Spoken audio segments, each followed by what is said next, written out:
Welcome to Gender in Italian. In this lesson, we will learn the gender in Italian and some exceptions. In Italian, there are only two genders, masculine and feminine. There is no neuter gender.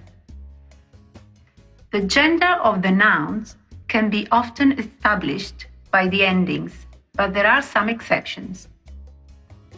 You may be surprised to hear that names like Andrea or Nicola in Italy are used as masculine names, regardless them being used as feminine names in different countries.